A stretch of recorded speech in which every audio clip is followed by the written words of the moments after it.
ተመልካቾቻችን አሁን ወደ እናንተ ካደረስናቸው ጉዳዮች በተጨማሪ በቀጥታ መስመራችን ደግሞ የተለያዩ ቦታ ላይ ባልደረቦቻችን ይገኛሉ። እነሱ ደግሞ የሚነግሩን መረጃዎች ይኖራሉ። እንግዲህ የጽዮን ማሞና እንዲሁም ደግሞ ወንጌል ፈቀደ በቀጥታ መስመራችን ላሉ ወደ በኋላ ላይ ስትመጡ ምን አይነት ጉዳዮችን ይዛችሁ ትመጣላችሁ የሚለውን ነገር ብትነግሩን። ከጽዮን ልጀምር። በዛሬው ቀን እንግዲህ ሁለተኛው ዓለም አቀፍ የጸረ ሙስና ቀን እየተከበረ ይገኛል። ይህ የጸረ ሙስና ቀን እንግዲህ ትውልድን በስነ ምግባር ተቋምን በአሰራር በሚል ምክትል ጠቅላይ ሚኒስትር አቶ ተመስገን ጥሩነህ በተገኙበት ነው የተከበረው። በዚህ መርሃ ግብር ላይ እንግዲህ የትልቅ አስተዋጽኦ ላበረከቱ የንጹህ እጆች ሽልማት ለጠቅላይ ሚኒስትር ዶክተር አብይ አህመድ ተበርክቷል። ይህን ሽልማት የተረከቡት ምክትል ጠቅላይ ሚኒስትር አቶ ተመስገን ጥሩነህም ንግግር አድርገዋል። ወደ ኋላ ላይ የዚህን ዝርዝር መረጃ ይዤ መለሳለሁ። ጽዮን ማሞ ነኝ ከአድዋ ድል መታሰቢያ ሙዚየም። ወንጌል ቀጥይ።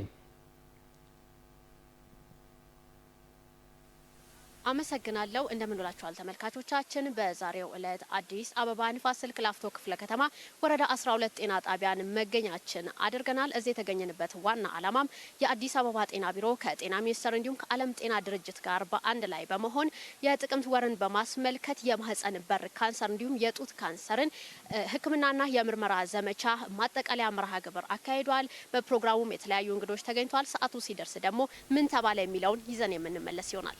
ጽዮንና ወንጌል ወደ በኋላ ላይ ተመልሰን የምንገናኝ ነው የሚሆነው። የተወደዳችሁና የተከበራችሁ ተመልካቾቻችን እንግዲህ ጉዳዮቻችን እነዚህ ብቻ አይደሉም። በዛሬው ዕለት ደግሞ ድፍን 124 ዓመት ስለሞላው የኖቤል አሸናፊዎች ሽልማት ስነ ስርዓትም የምንነግራችሁ ይኖራል። በድንቃ ድንቅ መረጃችን ዕለቱን በታሪክ መረጃችን ማለት ነው። ከኛ ጋር እንድትቆዩ በአክብሮት እንጋብዛለን። አጫጭር ጉዳዮቻችን ይቀድማሉ። የወላይታ ሕዝብ የዘመን መለወጫ በዓል ጊፋታ በዓለም ቅርስነት ተመዝግቧል። በህንድ ኒው ዴልሂ እየተካሄደ በሚገኘው 20ኛው የተባበሩት መንግስታት የትምህርት የሳይንስና የባህል ድርጅት ዩኔስኮ የማይዳሰስ የባህል ቅርሶች ጥበቃ ኮሚቴ ጉባኤ ተካሂዷል። በዚህ ጉባኤ ላይም ኢትዮጵያ በዓለም ቅርስነት እንዲመዘገብ ያቀረበችው የወላይታ ሕዝብ የዘመን መለወጫ በዓል ጊፋታ በሰው ልጅ የማይዳሰሱ የባህል ቅርሶች ዝርዝር ስር ተመዝግቧል። ጊፋታም በወላይታ ማህበረሰብ ትልቅ ስፍራ የሚሰጠው ታላቅ በዓል ሲሆን ከትውልድ ወደ ትውልድ ሲተላለፍ የመጣ የህዝብ የማንነት ማገልገል የሆነ የአሮጌው ዓመት ማብቂያና የአዲስ ዓመት መጀመሪያ የመሻገሪያ በዓል ነው። ጊፋታም እድሜ፣ ጾታ፣ ሃይማኖት ወይም ሌላ ማህበራዊ ደረጃ ሳይለይ ለሁሉም ሰላምና ማህበራዊ ትስስር አስተዋጽኦ በማድረግ በዩኔስኮ የተለያዩትን ዘርፎች ያካተተ ሁሉንም አቀፍ ተግባራትን በማበረታታት የሚከበር በዓል መሆኑን በዓለም ቅርስነት እንዲመዘገብም አስችሎታል። በሀገራችን 20ኛው የኢትዮጵያ ብሔሮች ብሔረሰቦችና ህዝቦች ቀን በዓል በተከበረ ማግስት የወላይታ ብሔር ዘመን መለወጫ በዓል ጊፋታ በዓለም ቅርስነት መመዝገቡ አጋጣሚውን ታሪካዊ ያደርገዋልም ተብሏል። በዚህ ጉባኤ ላይ የኢፌዴሪ ቱሪዝም ሚኒስትር ሰላማዊት ካሳ ለዓለም አቀፉ ማህበረሰብ ንግግርም አስደምጠዋል።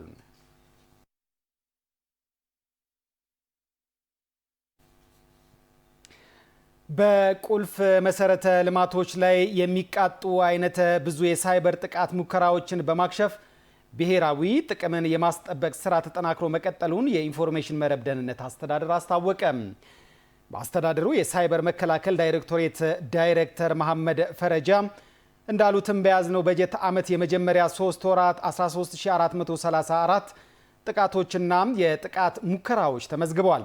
ከሙከራዎቹ መካከል ከፍተኛውን መጠን የያዘው ሰርጎ ገብ የተሰኘው የሳይበር ጥቃት መሆኑን ገልጾ ይህም በድረገጽ በቁልፍ መሰረተ ልማቶችና ሌሎች ዘርፈ ብዙ ኢላማዎች ላይ ያደረጉ እንደሆነ አስረድተዋል።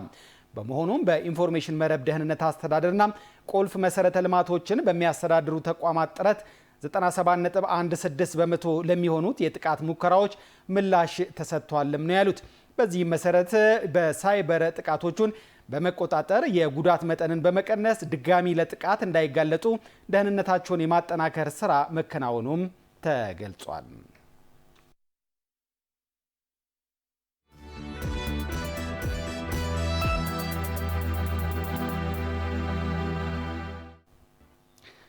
ቀን ላይ ወደ እናንተ የሚሻገረው ዜና አዲሳችን በቀጥታ ነው ወደ እናንተ የሚደርሰው። ክቡራን ተመልካቾቻችን ከመላው ስቱዲዮ ባለሙያዎች ጋር በመሆን አፈወርቅ አለሙ ዜና አዲስን እየመራው ከናንተ ጋር ቆያለሁ። አጫጭሮቹን አጠናቀቅን። ወደ ዝርዝር ጉዳዮቻችን እንሸጋገራለን። አብራችሁን ቆዩ።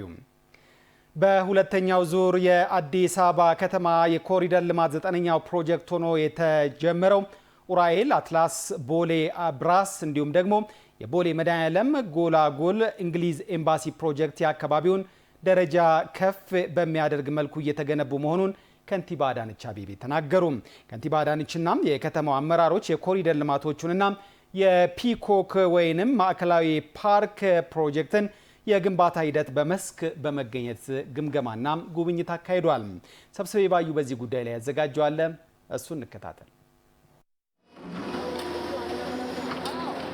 በሁለተኛው ዙር የአዲስ አበባ ከተማ የኮሪደር ልማት ከተያዙ 8 ፕሮጀክቶች በተጨማሪም የፕሮጀክት ነጥቦችን የሚያገናኙና ተጀማምረው የቆዩ ፕሮጀክቶችን ለማጠናቀቅ በተያዘው መርህ መሰረት ከኡራኤል አትላስ ቦሌ ብራስና ከቦሌ መድኃኔዓለም ጎላጉል እንግሊዝ ኤምባሲ የኮሪደር ልማት 9ኛ ሆኖ ስራው እየተካሄደ ይገኛል። የኮሪደር ልማቶቹና የፒኮክ ወይንም ማዕከላዊ ፓርክ ፕሮጀክት የግንባታ ሂደት በመስክ ጉብኝት በተገመገመበት ወቅት ከንቲባ አዳነች አቤቤ እንደተናገሩት የተጀመሩት የመንገድ ፕሮጀክቶች 11.5 ኪሎ ሜትር የሚሸፍኑ ናቸው። በሁለተኛው ዙር ኮሪደር ከጀመርናቸው በተጨማሪ እዚህ መሀል ከተማ ላይ ለኮኔክቲቪቲ የቀሩን ቦታዎችን እንደገና መልሰን በማጥናት ሁለተኛው ኮሪደር ላይ ጨምረን እየሰራን ያለነው ከኡራኤል ጀምሮ እስከ ቦሌ ብራስ ድረስ ከቦሌ መድኃኔዓለም እስከ እንግሊዝ ኤምባሲ እንዲሁም ደግሞ ከነኚህ ጋር የሚያዙ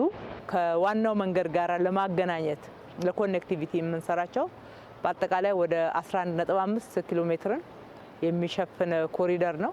የኮሪደር ልማት ስራው የአካባቢውን ደረጃ ከፍ በሚያደርግ መልኩ እየተገነባ እንደሆነ የሚናገሩት ከንቲባ አዳነች ኢትዮጵያ የምታስተናግደውን 32ኛውን የተባበሩት መንግስታት የአየር ንብረት ለውጥ ጉባኤ ኮፕ 32ን ታሳቢ ባደረገ መልኩ በአደይ አበባ ስቴዲየም ዙሪያም ተጨማሪ ልማቶች ይሰራሉ ብለዋል። እንግዲህ ኢትዮጵያ በጣም እድለኛ ሆነ ለመጀመሪያ ጊዜ በታሪካችን ኮፕ 32ን የዓለምን ትልቅ ትኩረት የሳበውን ጉባኤ ልታስተናግድ ነው። እዚህ አደይ አበባ ስታዲየም የምናስተናግድበት አንዱ ማዕከላችን ነው። በስታዲየሙም ዙሪያ በተጨማሪ መሰራት ያለባቸው ህንፃዎቻችንን ማደስ፣ ማሳመር፣ ከወዲሁ ዝግጁ መሆን፣ የምናስተናግድበት መሰረተ ልማት ደረጃውን የጠበቀ እንዲሆን ማድረግ በአካባቢው ላይ አጠቃላይ ለእኛ ለኢትዮጵያውያን አጠቃላይ መታያ ቦታ ስለሆነ ያንን የሚመጥን እንዲሆን አድርጎ መስራት ትልቅ ትኩረት የሚሻው ጉዳይ ስለሆነ ሁሉም ባለድርሻ አካል ባለበት ዛሬ እየጎበኘን ያለ ነው።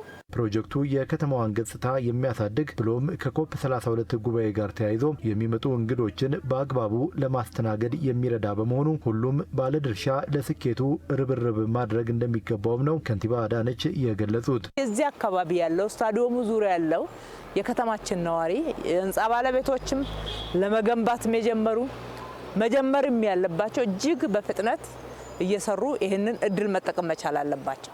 አንደኛ እንግዶቻችንን ኢትዮጵያዊ ክብርን በሚመጥንና አገራችንን ብቻ ሳይሆን አፍሪካን ወክለን ስለሆነ የአፍሪካ ወንድሞቻችን በአንድ ድምጽ ነው ኢትዮጵያ እንድታዘጋጅ የወሰኑት እና የተስማሙት።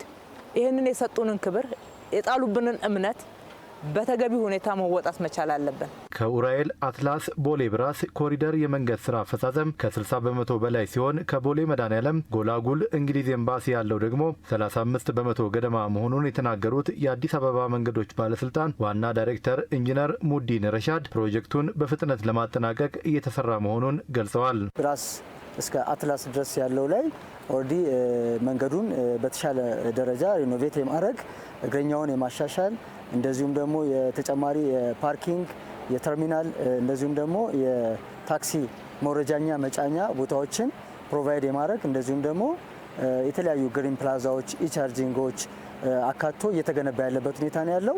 እሱኛው ኦልሞስት አብዛኛው በሚባል ደረጃ የድሬኔጅ ቀበራ ሙሉ ለሙሉ የተጠናቀቀበት የእግረኛ ኦልሬዲ ዝግጁ የተደረገበት ሁኔታ ነው ያለው። አሁን ላይ በጥሩ ምዕራፍ ላይ ነው ያለው። ኦልሞስት አጠቃላይ አፈጻጸሙ ከ60 በመቶ አካባቢ የደረሰበት ሁኔታ ነው ያለው። በሁለተኛ ዙር ደግሞ ይዘን ከዚሁ ጋር አያይዘን እየሰራ ከእንግሊዝ ኤምባሲ ጀምሮ ያለው መንገድ ነው። እሱ ኦልሞስት ወደ 4.4 ኪሎ ሜትር የሚሸፍን ነው። አጠቃላይ ይሄ ኦልሞስት የቆረጣና የገረጋንቲ ሙሌት ስራ እንደዚሁም ደግሞ የድሬኔጅ ስራ ኦልሞስት እየተጠናቀቀ ያለበት ሁኔታ ነው ያለው። በአጠቃላይ በዚህኛውም አቅጣጫ የተለያዩ አሚኒቲዎች ተካተው ነው እየተገነቡ ያሉት በኮሪደር እሳቤ ኦልሞስት ወደ 35% አካባቢ አጠቃላይ አፈጻጸሙን ያሳያል። የፒኮክ ወይንም ማዕከላዊ ፓርክና የወንዝ ዳርቻ ልማት የፕሮጀክት አፈጻጸም በመስክ ጉብኝቱ የተገመገመ ሌላው ግንባታ ሲሆን ፓርኩ ዓለም አቀፍ ደረጃውን በጠበቀ መልኩ ተመልሶ እየተገነባ መሆኑን ከንቲባ አዳነች አቤቤ ተናግረዋል።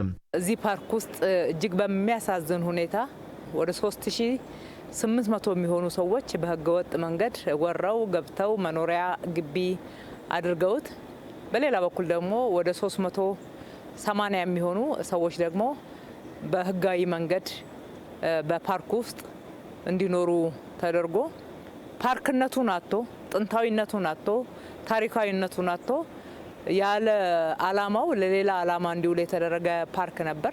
ከ15 ዓመት እንደዚህ በፊት ካሳ የወሰዱ ምትክ ቦታ የተሰጣቸው ኮንዶሚኒየም የተሰጣቸው ሰዎች ከዛ ሳይነሱ ለተጨማሪ 15 ዓመት እዚያ ይኖራሉ። ሌላውም የተተካላቸውንም ደግሞ ይጠቀሙበት የነበሩ ወደ 200 ሰዎች ጭምር እዚሁ ሳይት ላይ መረጃ ስናጠራ መረጃውን አግኝተን መረጃው ላይ በመመርኮዝ እንድንተማመን ግድ ብሎ ወደ ተሰጣቸው ኮንዶሚኒየምና ወደ ገነቡት ቤት እንዲገቡ ተደርጎ የህዝብ ፓርክ ስለሆነ እንደገና መልሰን ለህዝብ በጣም ውብ በሆነ ታሪካዊ በሆነ ዘመኑን በሚመጥን ዓለም አቀፍ ደረጃውን በሚመጥን ደረጃ መልሰን እየገነባ ነው ማለት ነው። በአዲስ መልክ እየተገነባ የሚገኘው የፒኮክ ወይንም ማዕከላዊ ፓርክ መካነ እንስሳት፣ የውሃ ላይ መዝናኛ ስፍራዎች፣ የሰርግ አዳራሾች፣ የገበያ ማዕከላት፣ ባህላዊና ዘመናዊ የምግብ አዳራሾች፣ መንገዶች፣ የወንዝ ዳርቻ መናፈሻዎች፣ የኢትዮጵያውያንን የአኗኗር ስርዓት የሚያሳዩ ኪነ ህንፃዎች፣ የልጆች መጫወቻዎችና ሌሎችም በርካታ መሰረተ ልማቶች ተሟልተውለት ነው እየተገነባ የሚገኘው። አሁን ደግሞ በቀጥታ መስመር መረጃ ወደምንጠይቅበት ጉዳይ ነው የምንሸጋገረው።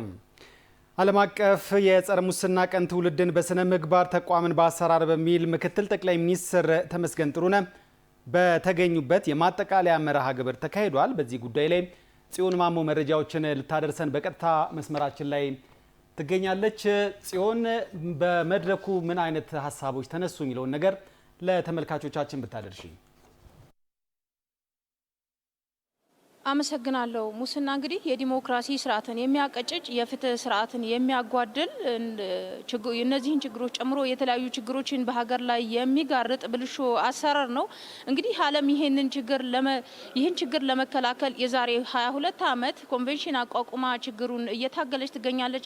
ኢትዮጵያም ይህንን ትግል ተቀላቅላ ከሁለት አስርተ ዓመታት በፊት ጀምራ እየሰራችበት ነው።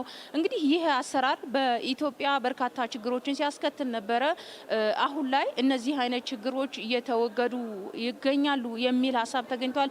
በዚህ መርሃ ግብር ላይ እንግዲህ ምክትል ጠቅላይ ሚኒስትር አቶ ተመስገን ጥሩነህ ተገኝተው መልእክት አስተላልፈዋል። በመልእክታቸውም ሙስና ሀገርን የሚያቀጭጭ ጸያፍ የሞራል ውድቀት ለሞራል ውድቀት የሚዳርግ ብልሹ አሰራር መሆኑን አንስተዋል።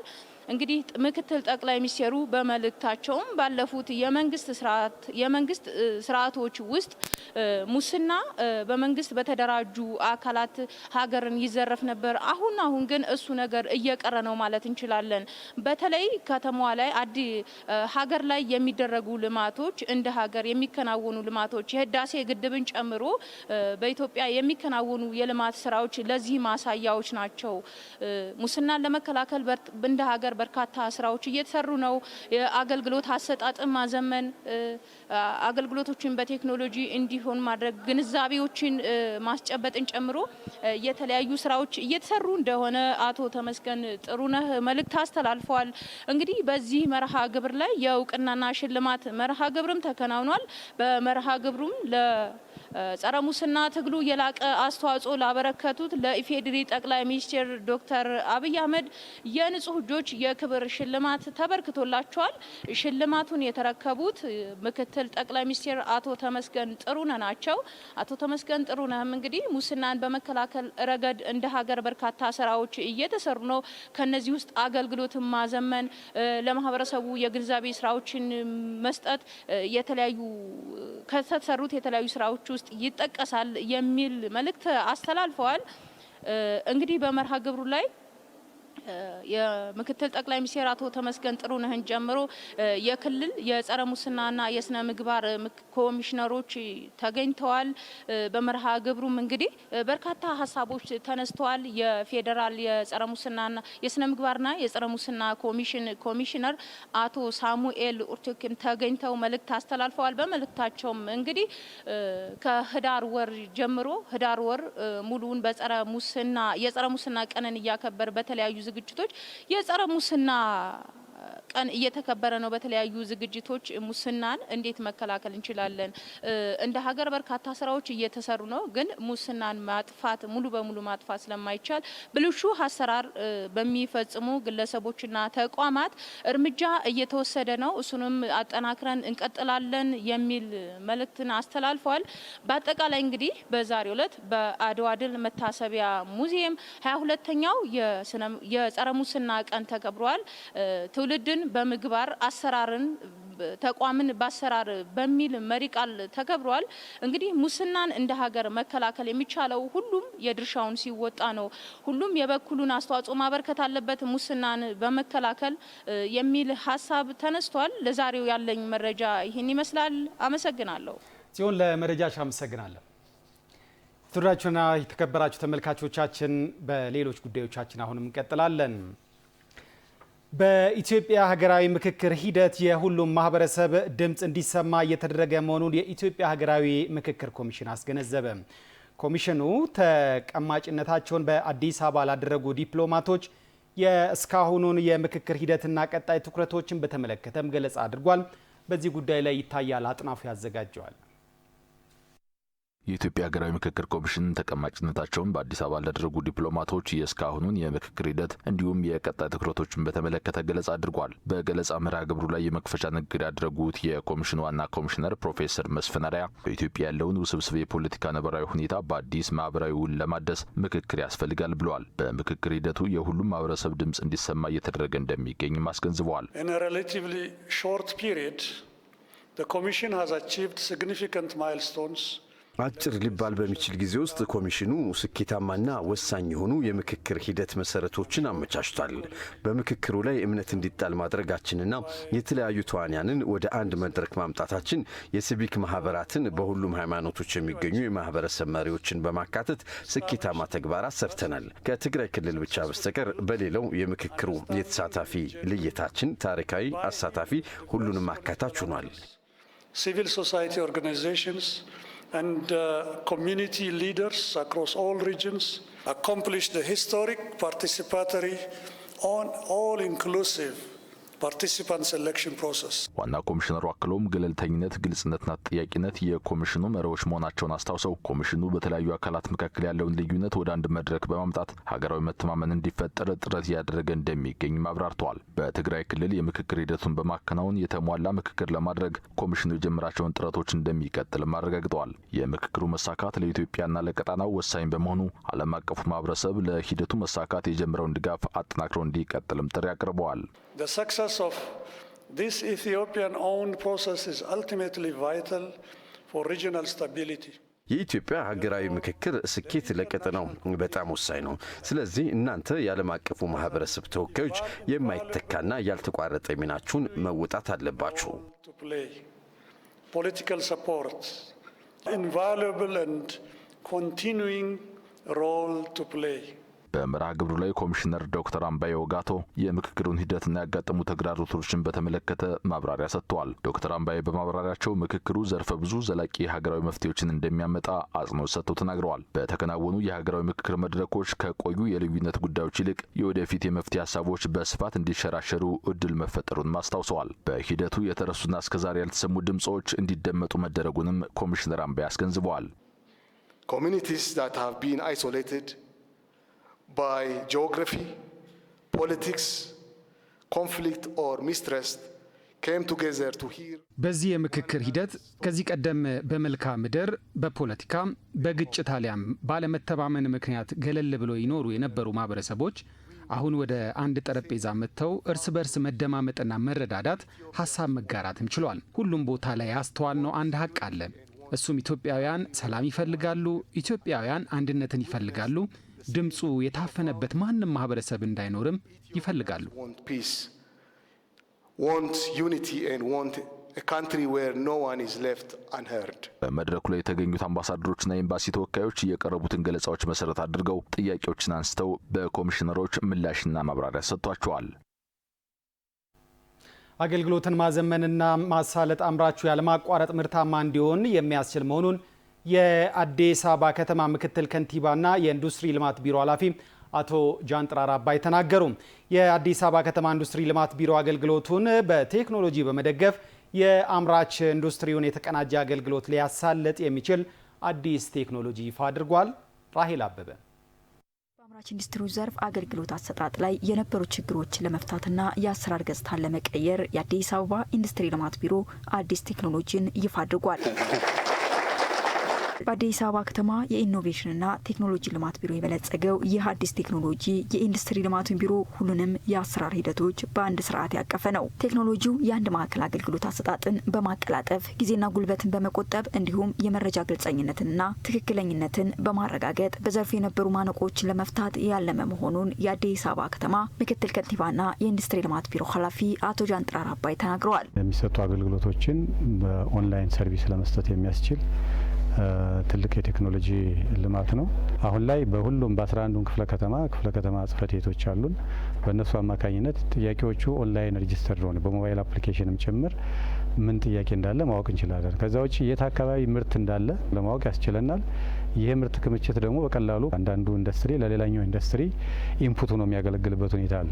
ስለዚህ የት አካባቢ ምን ምርት እንዳለ ኢንዱስትሪው ራሱ አክሰስ አድርጎ መረጃ ማግኘት ላይ ችግር ነበር።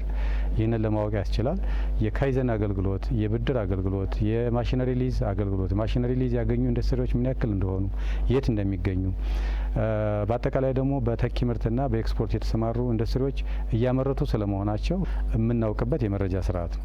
አቶ ጃንጥራር አባይ አክለውም ከተማ አስተዳደሩ አገልግሎቱን ለማዘመን እንደ አዲስ መሶብ ያሉ የአንድ ማዕከል አገልግሎቶችን ከማስፋትን ባሻገር አዳዲስ ቴክኖሎጂዎችን በማበልጸግ የአምራቹን አቅም የማሳደግ ተግባር እያከናወነ ነው ብለዋል። ዋናው ነገር ፕሮዳክቲቪቲ መጨመር ነው። አሁን ላይ ያለንበት ሁኔታ 66.6% አካባቢ ነው የማምረት አጠቃቀም ልኬታችን። ይህን 85% ማድረስ ያስፈልጋል።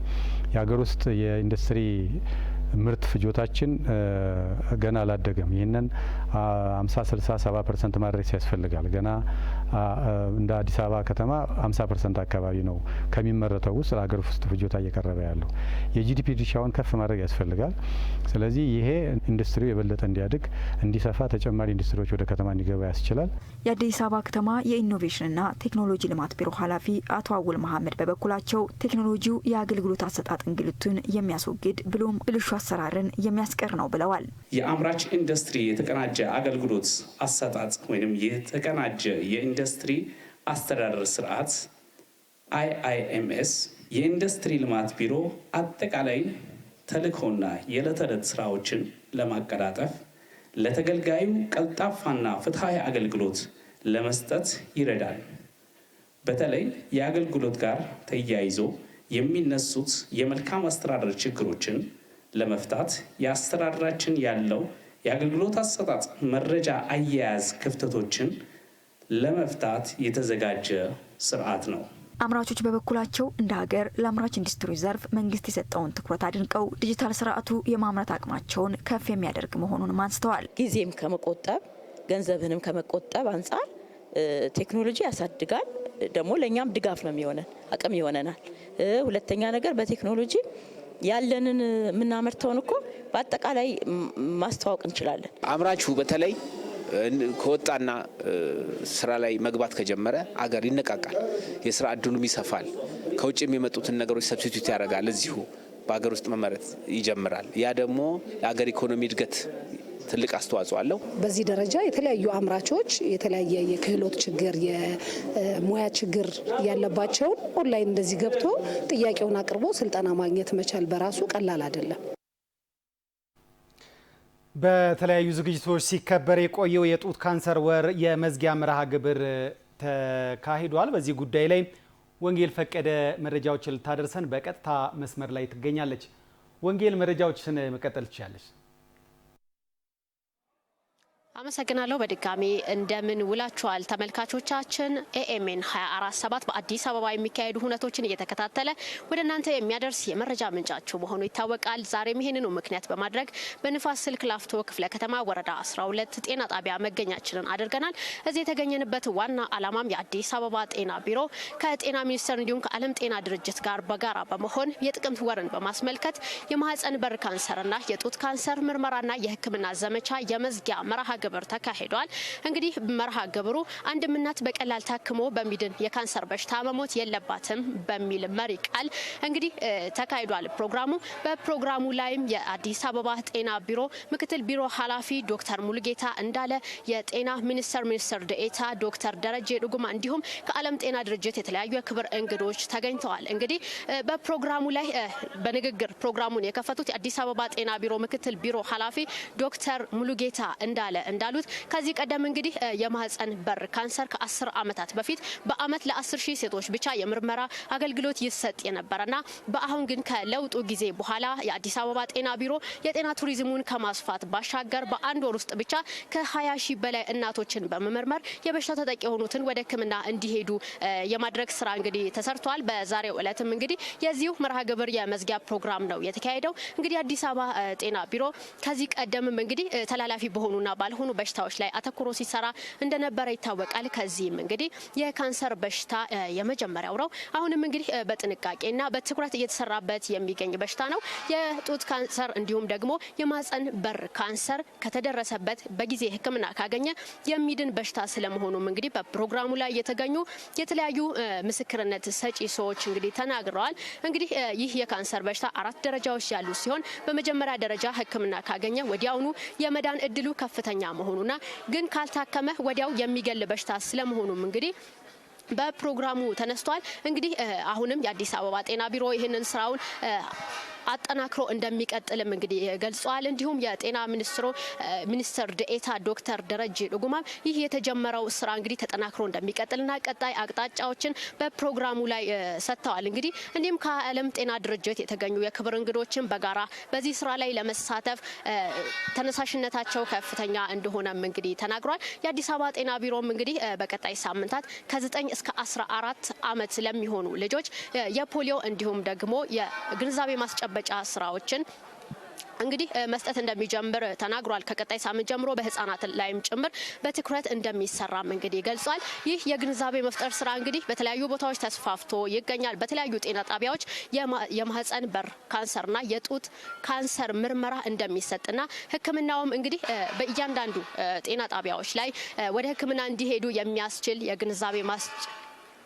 የግንዛቤ ማስጨበጫ ስራዎች እንግዲህ እንደሚካሄዱም ተገልጿል። ለጊዜው እንግዲህ እዚህ ያለኝ መረጃ ይሄንን ይመስላል። የዚህን ዜና ዝርዝር በምሽቱ የዜና ወጃችን ይዘን የምንመለስ ይሆናል። አመሰግናለሁ።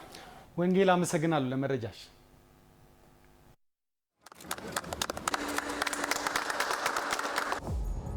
በ2018 ከ100,000 በላይ ቤቶችን ሰርተን ለህዝባችን ለማቅረብ አቅደን በርካታ ስራዎች ጀምረናል። ከነኛ ከጀመርናቸው ውስጥ ዛሬ ይፋ ያደረግነው ይሄ 26,000 ቤት የሚገነባበት ሳይት ነው።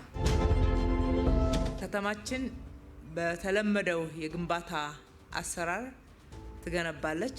በልዩ ልዩ ቴክኖሎጂዎችም ደግሞ ተጠቅማ እጅግ ፈጣን ጥራት ባለው መንገድም በልዩ ሁኔታ ትሰራለች።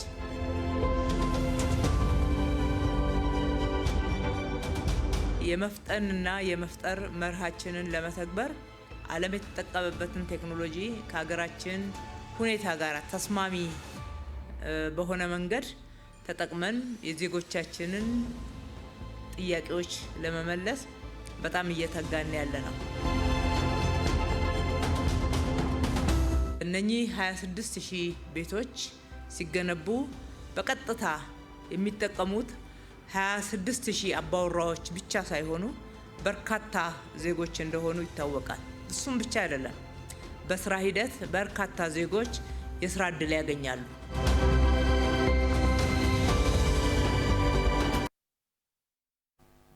የቂርቆስ ክፍለ ከተማ ትምህርት ጽሕፈት ቤት ከ100 ሚሊዮን ብር በላይ ወጪ የሆነባቸውን ኮምፒውተሮችና ጄኔሬተሮች በክፍለ ከተማው ለሚገኙ ትምህርት ቤቶች ድጋፍ አደረገ።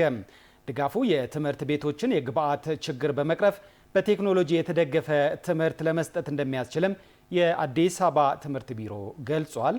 ቴዎድሮስ ይሳ በአዲስ አበባ ከተማ የሚገኙ ትምህርት ቤቶች ደረጃ ማሻሻልና ምቹ የመማር ማስተማሪያ ቦታዎችን ለመፍጠር በርካታ ስራዎች ተሰርተዋል። ተግባሩም ለትምህርት ጥራት ማነቆ የነበሩ ችግሮችን በመቅረፍ የተማሪዎች ውጤትን አሻሽሏል። የቂርቆስ ክፍለ ከተማ ትምህርት ጽሕፈት ቤትም ይህንኑ ተግባር የሚያጠናክር በክፍለ ከተማው ለሚገኙ ትምህርት ቤቶች የኮምፒውተርና የጄኔሬተር ድጋፍ አድርጓል። በድጋፍ ርክክብ ላይ የተገኙት የአዲስ አበባ ከተማ ትምህርት ቢሮ ኃላፊ ድጋፉ ለትምህርት ስርዓቱ ትልቅ ዋልታ እንደሚሆን ገልጸው ዘመኑን የዋጀ የትምህርት ስርዓት ለመዘርጋት ያስችላልም ብለዋል። በዚህ ደረጃ የትምህርት ጥራትን ለማረጋገጥ በተለይም ደግሞ ዘመኑን የዋጀ በቴክኖሎጂ የተደገፈ የትምህርት ስርዓት ለመዘርጋት በተለይም የሁለተኛ ደረጃ መልቀቂያ ፈተናን ለመፈተን በራስ አቅም ማስተዳደር የምንችልበትን አቅም የሚፈጥር ለሌሎች ክፍለ ከተማም ትልቅ ልምድ የሚሆን ለትምህርት ስርዓቱ ደግሞ ትልቅ ዋልታ ሆኖ ሊያገለግለን የሚችል ስራ ነው ዛሬ የተሰራው። በቂ የሆኑ ኮምፒውተሮች ለአይሲቲ ማዕከላት እንዲሁም ደግሞ የትምህርት ቤቱን የመብራት አቅርቦት ቀጣይነት ባለው እና አስተማማኝ እንዲሆን የ12ኛ ክፍል መልቀቂያ ፈተና ለመፈተን አቅም የሚፈጥርልን ሆኖ ያገለግላል። የቂርቆስ ክፍለ ከተማ ዋና ስራ አስፈጻሚ ዶክተር ምስክር ነጋሽ ከተማ አስተዳደሩ ለነገ ሀገር ተረካቢ ትውልዶች ሁለንተናዊ ድጋፍ እያደረገ እንደሚገኝ ገልጸው ድጋፉን በቴክኖሎጂ የተደገፈ ትምህርት መስጠት የሚያስችል መሆኑን ተናግረዋል። ትምህርት ለአንድ ሀገር መሰረት ነው። ለሁለንተናዊ እድገት፣ ለሁለንተናዊ ብልጽግና ጉዟችን ትምህርት ተኪ የሌለው አዎንታዊ ሚና ይጫወታል። ይህንን በተለይ ለታዳጊና ለነገ አገር ተረካቢ ዜጎች ዓለም አቀፍ ደረጃውን የጠበቀ የትምህርት አሰጣጥ እንዲኖርና ዘመኑ የደረሰበትን የቴክኖሎጂ ቱርፋት ተጠቃሚ እንዲሆኑ ለማድረግ ደረጃ በደረጃም የወረቀት አልባ ቴክኖሎጂን በሀገራችን ተግባራዊ ለማድረግ በሚደረገው ጥረት የዛሬ ፕሮግራሙ አካል አንዱ ማሳያ ነው። ከ100 ሚሊዮን ብር በላይ ወጪ የሆነባቸው ኮምፒውተሮችና ጄኔሬተሮች በክፍለ ከተማው ለሚገኙ ትምህርት ቤቶች ድጋፍ መደረጉን የተናገሩት ደግሞ የክፍለ ከተማው ትምህርት ጽሕፈት ቤት ኃላፊ አቶ ሰማኝ አስታጥቄ ናቸው። ትምህርት ቤቶችን ደረጃ ማሻሻልና ትምህርት ቤቶችን በግብዓት ማሟላት አጠቃላይ መማር ማስተማሩን የፈተና ሂደቱን አጠቃላይ ቴክኖሎጂ የመደገፍ ስራ ተይዞ ታቅዶ እየተሰራ ነው። የዚህ አካል የሆነው እንግዲህ በዚህ ከ450 በላይ ኮምፒውተሮች ከ100 ሚሊዮን በላይ ወጪ የተደረገባቸው ማቴሪያሎች ዛሬ ባለድርሻ አካላት ባሉበት የማሰራጨት ስራ ተሰርቷል። በሌላ በኩል ደግሞ ለሁለተኛ ደረጃ በየጊዜው በየአመቱ በጄኔሬተር ክራይ ፈተና በደረሰው ወቅት ሊወጣ የሚችለውን አላስፈላጊ የመንግስት ወጪ ሊቀንስ በሚችል ለሁሉም የሁለተኛ ደረጃ ጄኔሬተር የማሟላት ስራ ተሰርቷል። ትምህርት ቤቶቹ ከዚህ በፊት የኮምፒውተር እጥረት እንደነበረባቸው የገለጹት የትምህርት ቤቶቹ እርሳነ መምህራን ድጋፉ ለተማሪዎች ውጤት መሻሻልና በኦንላይን ለሚሰጠው ሀገር አቀፍ ፈተና አበርክቶ የጎላ ነው ብለዋል። በተማሪ ውጤት ላይ ከፍተኛ አስተዋጽኦ ያለው ነው። በተለይም ሁለተኛ ደረጃ ላይ ተማሪዎች ከቦታቸው ከትምህርት ቤታቸው ሳይሄዱ በፊት ወደ አንድ ማዕከል ወደ ሌላ ቦታ ሄደው ነበር ሲፈተኑ የነበረው። ያንን ሁኔታ የሚቀይር የሚያስቀር ነው ማለት ነው። ባሉበት ቦታ ሆኖ እንዲፈተኑ ያደርጋል። ይህም በተማሪ ውጤት ለማሻሻል በጣም ከፍተኛ አስተዋጽኦ አለው። ለኦንላይን ፈተና በጣም ስንቸገርበት የነበረ ኮምፒውተር በየሴክተሩ የሄድን ዳታ አጥፍተን ምናምን ሰብስበን ነው ለፈተና የምናውለውና አሁን እንደዚህ መሟላቱ ምንም አይነት ለተማሪና ለፈተናም ዝግጁ ነው። ትምህርት በቴክኖሎጂ ለማስኬድ በጣም ምቹ ሁኔታ ነው የሚሰጠውና ኢትዮጵያ ያነሳችው የባህር በር ጥያቄ የተፈጥሮና የታሪክ መብቷን እንጂ የማይገባትን አለመሆኑን የታሪክ ተመራማሪው ተናገሩ። ለመሆኑ ኢትዮጵያ የባህር በር ባለቤትነቷን እንዴት አጣች? አሁንስ እየጠየቀች ያለችው ጥያቄ ከምን የመነጨ ነው ሲል ፈቃዱ መለሰ ከታሪክ ተመራማሪው አቶ ሀቢብ መሐመድ ጋር ያደረገውን ቆይታ ተከታትለን እንመለስ። ስልጣኔው ያበበበት ገናናነቱ የተረጋገጠበት መልኩ የተገለጠበት ነበር ቀይ ባህር ለኢትዮጵያ። ከዓለም ጋር የንግድ ልውውጥ የምታደርግበት የንግድ በሯ የደህንነቷ ዋስትና እንደነበር የታሪክ መዛግብትን ስንገልጥ ያስታውሰናል። የታሪክ ተመራማሪው አቶ ሀቢብ መሐመድም ይህን ያረጋግጡልናል። በአክሱም ዘመነ መንግስት ኢትዮጵያ የምትጠቀመው አዶሊስ ወደብ ነበር። ስለዚህ አዶሊስ በዛ ላይ ለአክሱም ዘመነ መንግስት ከፍተኛ የንግድ በር ነበረች፣ የወደብ አገልግሎት ትሰጥ ነበረች። ከዛ ተነስታ እስከ መካከለኛው ምስራቅ ድረስ አክሱም ገናናነቱን ያስከበረችው በዚህ ወደብ በመጠቀም ነው። በሙስሊም ከሊፋ ስር ስትወድቅ አክሱምም የኢኮኖሚ በሩ ተዘጋባትና በኢኮኖሚ ደቆ አብሮ ወደቀ። ዋናው የአክሱም ዳይናስቲ መውደቅ የባህር በር ማጣት ነው።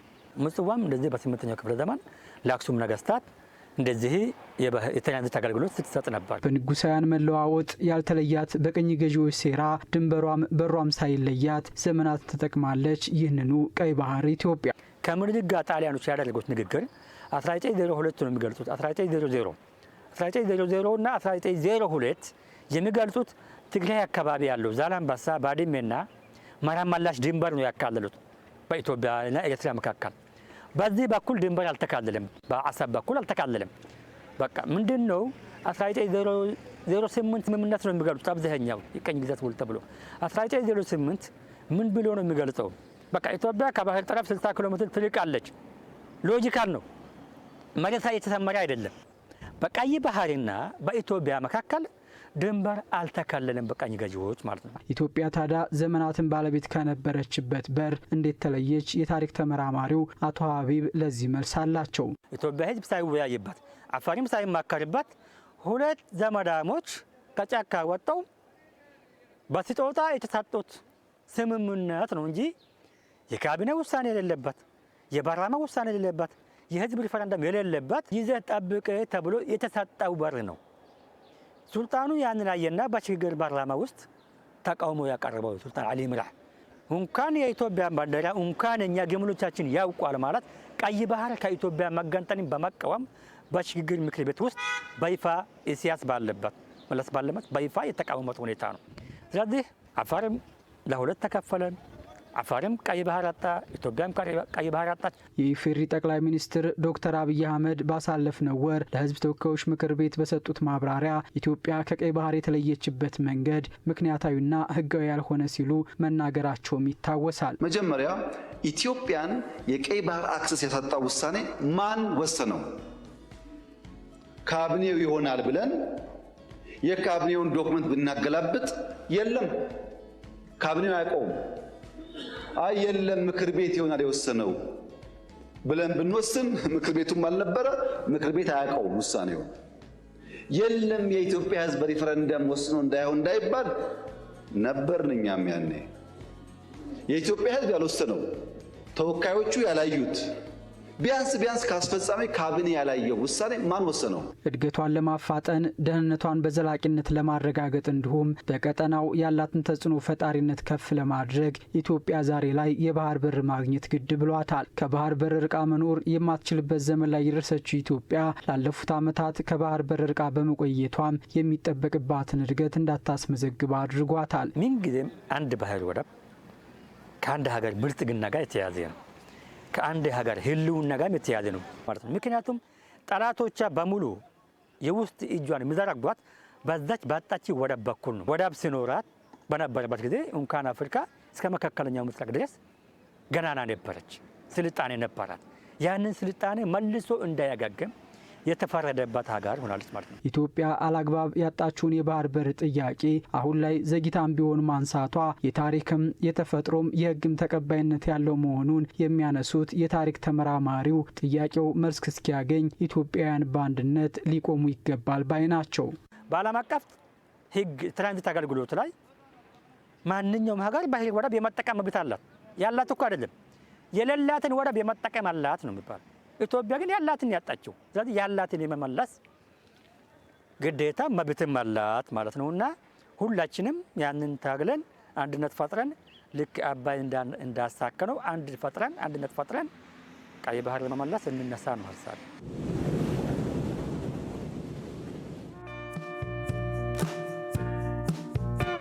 በልበ ሙሉነት በአካባቢያችሁ ስራችሁን ከሰራችሁ በ2036 ኢትዮጵያ ከአፍሪካ ቀዳሚውን ኢኮኖሚ ትይዛለች።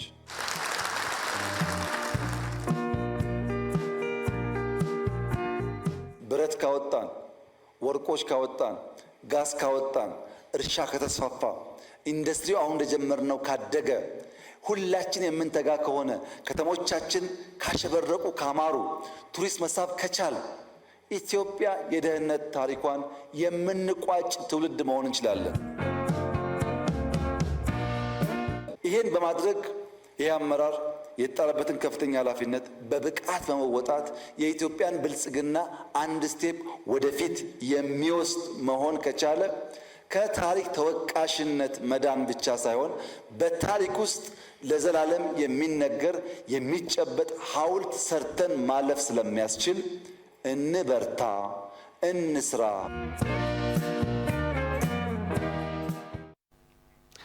ዘጠነኛው ኦዳ አዋርድ ታዋቂ ኢትዮጵያውያንና አፍሪካውያን የጥበብ ሰዎች በተገኙበት ትናንት ተካሂዷል። የዘንድሮ ኦዳ አዋርድ ሽልማት ከኢትዮጵያ ባለፈ አፍሪካውያንን የጥበብ ሰዎችን ያካተተ መሆኑ ካለፉት ዓመታት ሽልማቶችም ለየት እንደሚያደርገውም ተገልጿል። ሄኖክ ዘነበ። የዘንድሮው ዘጠነኛው ኦዳ አዋርድ የተለያዩ የመንግስት የስራ ኃላፊዎች፣ የጥበብ ሰዎች፣ ኤምባሲ ተወካዮች እና ተጋባዥ እንግዶች በተገኙበት በድምቀት ተካሂዷል።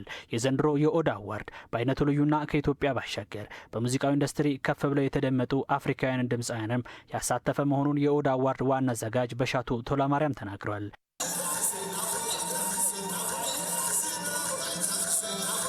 በመድረኩ አርቲስት ሂሩት በቀለን ጨምሮ ጌታቸው ኃይለ ማርያምና ሰማኸኝ በለው የህይወት ዘመን ተሸላሚ አድርጓል። በመድረኩ ተገኝተው ሽልማታቸውን የተረከቡት አርቲስቶቹ ለሙዚቃው ኢንዱስትሪ አስተዋጽኦ ላደረጉ ድምፃውያን የተደረገው ሽልማት ለዘርፉ ከፍተኛ መነቃቃት የሚፈጠር መሆኑንና የጥበብ ሰዎችም ስለ ሀገር አንድነት ሊሰሩ ይገባል ብለዋል። እዚህ ጋር ስናደርሰው እኛ ብዙ ነገር ዋጋ ከፍለናል።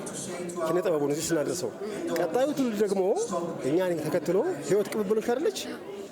ቀጣዩ ትውልድ ደግሞ ይሄኛን ተከትሎ በጣም ከዚህ የተሻለና ያማረ አድርጎ እንደሚያሳልፈው እርግጠኛ ነኝ።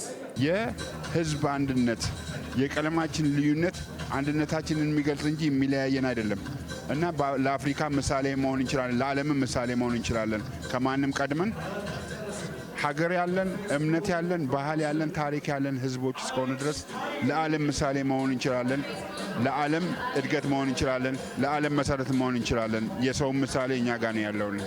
በመድረኩ በሀገር ውስጥ ቋንቋዊ ተጽዕኖ ፈጣሪ የሆኑ ድምፃውያንንም የዘንድሮ የኦዳ አዋርድን ተቀዳጅተዋል።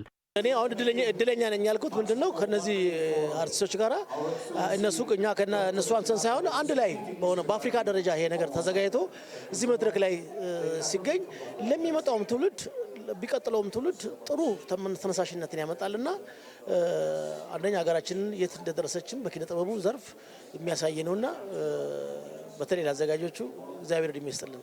እንደ ሙዚቀኛነት በጣም ጥሩ ነገር ነው። ሙዚቀኛም ነህ ድምፃዊም ነህ፣ ያው ሁለቱም የአንድ ነገር ውጤቶች ናቸው። ግን ሙዚቃ መሳሪያ ይዞ መጫወት ደግሞ ሌላ የሙዚቃ በቃ አብሮ መፈጠርን ይጠይቃል እና ይሄ ለእኔ እግዚአብሔር ነው የሰጠኝ ነው የምለው። ከአድማጭ ተመልካች በተሰበሰበ ምርጫ አርቲስት እሸቱ ኢትያናና ጽላት ገዝሙ የዓመቱ ምርጥ የአፋን ኦሮሞ ድምፃውያን ሽልማትን አሸንፏል። የዘጠነኛውን የኦዳ አዋርድ ምርጥ ወንድ ድምፃዊ ዘርፍ አሸናፊ እሸቱ ኢታና። በመድረኩ ማላዊቷ ኦሞ ሳንጋሬን ጨምሮ በርካታ አፍሪካውያን በሙዚቃው ኢንዱስትሪ ላበረከቱት አስተዋጽኦ የኦዳ አዋርድ ተሸላሚ ሆነዋል። የኖቬል አሸናፊዎች የሽልማት ስነ ስርዓት መካሄድ የጀመረው ልክ በዛሬው ቀን 106 ዓመት በፊት ነበር። የሽልማቱ መስራች አልፍሬድ ኖቤል የሞተበት ቀንን ምክንያት በማድረግ ነው በየዓመቱ በዚህ ቀን የሽልማት ስነ ስርዓቱ የሚካሄደው። መረጃውን ሪፖርተራችን ሄለን ጀንበሬ አዘጋጅታለች። ሄኖክ ዘነበ እንደሚከተለው ያቀርበዋል። 10th of December 1901, the first Nobel Prizes were awarded. የኖቤል ሽልማት በዓለማችን ከሚሰጡ እውቅናዎችና ሽልማቶች መካከል ቀዳሚውን ስፍራ ይወስዳል። ይህ ሽልማት የተመሰረተው እንደ አውሮፓውያኑ ዘመን አቆጣጠር በ1833 በተወለደው ስዊድናዊ አልፍሬድ ኖቤል ሲሆን የዲናሚት ፈንጂ በመስራቱ ታዋቂ ከመሆኑ ባለፈ የፈጠራ ባለሙያ፣ ሳይንቲስት፣ የንግድ ሰው እንደሆነም ይነገርለታል። 6 ቋንቋዎችን አቀላጥፎ ይናገር የነበረው አልፍሬድ 355 የፈጠራ ባለቤትነት ምስክር ወረቀት ያገኘባቸው የፈጠራ ስራዎች እንዳሉትም መረጃዎች ያሳያሉ። እንደ ቢቢሲ ዘገባ አልፍሬድ ኖቤል ሰዎች ዓለምን በእውቀት በሳይንስና በፈጠራ ስራዎቻቸው ምቹ የመኖሪያ ስፍራ ለማድረግ አቅም አላቸው ብሎ የሚያምን የፈጠራ ባለቤት ሲሆን ግጥም መጻፍና ማንበብ ያስደስተው እንደነበረም ይነገራል። አልፍሬድ በተለያዩ የፈጠራ ስራዎች ባለጠጋ የነበረ ሲሆን እንደ አውሮፓውያኑ የዘመን አቆጣጠር በ1895 ሲሞት አብዛኛውን ገንዘቡን ከፍተኛ አስተዋጽኦ ላበረከቱ ዜጎችና ተቋማት በሽልማት መልኩ እንዲሰጥ ተናዞ ነበር።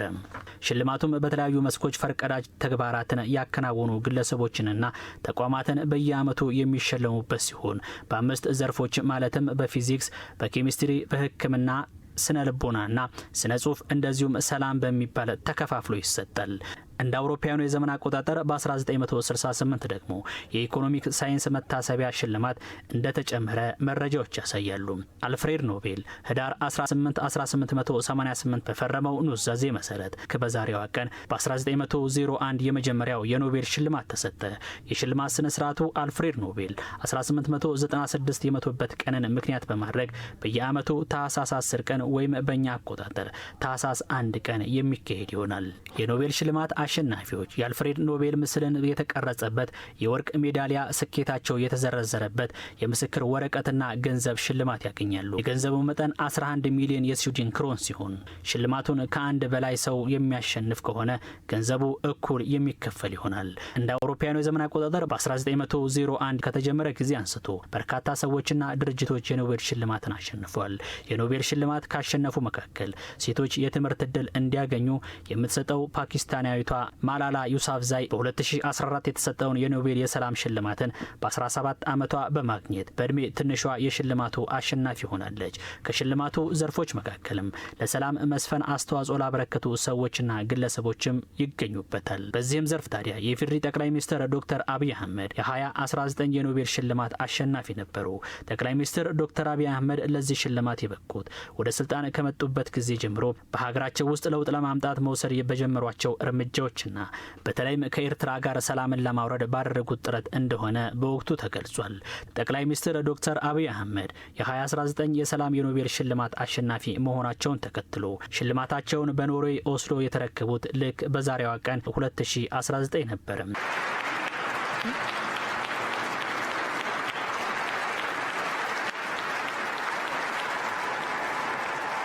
ጠቅላይ ሚኒስትር ዶክተር አብይ አህመድ የኖቤል የሰላም ሽልማት 100ኛ አሸናፊ ሲሆኑ ዘንድሮ 106ኛው ላይ ደርሷል። እስካሁን በሁሉም ዘርፎች 94 ወንዶች፣ 19 ሴቶችና 28 ተቋማት ሽልማቱን ወስደዋል። የኖቤል ሽልማትን 106 ዓመት ያልነውን በ124 ዓመት እንዲስተካከልልን በአክብሮት እንጠይቃለን። የዛሬውን የጤና መረጃችንን ነው ማስከተለው። የዛሬው የጤና መረጃችን ክሊኒካል ኬሚስትሪ ስለሚባለው የላቦራቶሪ መሳሪያ ይሆናል። አልማዝ ሙሉጌታ ናት ያዘጋጀችው። እሱን እንከታተል። ስሜ ሴፉ ሚደቅሳ ያባላለሁ። ኤክስፐርት ክሊኒካል ኬሚስትሪ ፕሮፌሽናል ስፔሻሊስት ነኝ። በአይሲኤምሲ ሆስፒታል የላቦራቶሪ ማናጀር ነኝ ማለት ነው። ክሊኒካል ኬሚስትሪ ማለት ከህመምተኞቻችን የተለያዩ የደም ናሙና በመውሰድ የጉበት ምርመራ፣ የኩላሊት ምርመራ፣ የስኳር ምርመራዎችን፣ እንዲሁም ደግሞ የቅባት በደማችን ውስጥ ያለውን የቅባት መጠን ቼክ የምናደርግበት እንዲሁም ደግሞ የተለያዩ የጨው መጠኖችን እንደ ሶዲየም፣ ፖታሽየም፣ ክሎራይድ፣ ካልሽየም እነዚህን የምንመረምርበት ነው ማለት ነው። ይሄ መሳሪያ ከሌላው የሚለየው እያንዳንዱ ቴስቶች በላቦራቶሪ ውስጥ የራሳቸው የሆነ መመርመሪያ መሳሪያ ያላቸው። የክሊኒካል ኬሚስትሪ አናላይዘር ለሄማቶሎጂ አናላይዘር አይሆንም። ስለዚህ የሚለየው ምንድነው? ይሄኛው የሚጠቀመው ሴረም ነው ወይም ፕላዝማ ይጠቀማል ማለት ነው። ሌሎች መሳሪያዎች ደግሞ ብንወስድ አጠቃላይ ሆል ብለድ የሚባል አለ፣ እሱን ነው የሚጠቀመው ማለት ነው። ይሄ መሳሪያ ከሌሎች የሚለየው ያው በሰዓት የሚሰራው ቴስት ከ300 ቴስት በላይ ነው የሚጠቀመው። የተለያየ የራሱ የሆነ ክሎዝድ የሆነ ሬጀንቶች ወይም ኬሚካሎች አሉ። እሱን የራሱን የሆነ ነው የሚጠቀመው። ስለዚህ ይሄ መሳሪያ ከሌላዎቹ የሚለየው በዚህ ነው ማለት ነው። የሚመረምረው የላቦራቶሪ ፕሮፌሽናል ነው ማለት ነው። እነዚህ ላቦራቶሪ ፕሮፌሽናል ከተለያዩ ዩኒቨርሲቲ ኮሌጆች ተመርቀው የመጡ ናቸው። ከዛ ደግሞ ምን ይደረጋል? በስራ ቦታ ላይ ስለ እያንዳንዱ ማሽን ስልጠና ይሰጣቸዋል ማለት ነው። በዛ መሰረት ይሰራሉ ማለት ነው። ሲሰሩ ያው ማሽኑ ጥራቱን የጠበቀ ውጤት ለማህበረሰቡ ለመስጠት ወይም ለበሽተኞቹ ለመስጠት መጀመሪያ የሚሰሩ ስራዎች አሉ ማለት ነው። የህመምተኛውን ሳምፕል ከመስራታችን በፊት የጥራት ቁጥጥር ኬሚካሎች አሉ። እነዚህን መጀመሪያ ቼክ እናደርጋለን ማለት ነው። ሁለት አይነት አሉ፣ የኖርማል እና አብኖርማል የሚሆኑ የጥራት መቆጣጠሪያ አሉ ማለት ነው። ሁሌ ስራ ከመጀመራችን በፊት የህመምተኛውን ፔሸንት ከመመርመራችን በፊት እነዚህ ነገሮች ሰርተን ሬጀንታችንን፣ ማሽናችንን እንዲሁም ደግሞ የሚሰራውን ባለሙያ ቼክ ማድረግ አለብን ማለት ነው። ያ የጥራት ቁጥጥር የራሱ የሆነ በቅድሚያ ዲፋይንድ የሆነ መጠን አለው ማለት ነው። በዛ መሀል በዛ ውጤቱ በዛ ውስጥ ሲሆን ብቻ ነው ወደ ፔሸንት ሳምፕል ሄደን የምንሰራው ማለት ነው። ያለዛ ከዛ ውጭ ከተቀመጠው ሬፈረንስ ውጭ ከሆነ ግን ሌሎች ስራዎችን መጀመሪያ ችግሩን ለይተን አውቀን ከዛ በኋላ ችግሩን ከጨረስን በኋላ ከዛ በኋላ ነው ወደ ምርመራው የምንሄደው ማለት ነው። ለባለሙያዎቹ እያንዳንዱ ቴስት የራሱ የሆነ ስታንዳርድ የሆነ ኦፕሬሽን ፕሮሲጀር አለው። እሱን ተከትለው መስራት አለባቸው። ስልጠና መውሰድ አለባቸው። ሌሎች የሚሰሩ ስራዎችን መስራት አለባቸው ማለት ነው።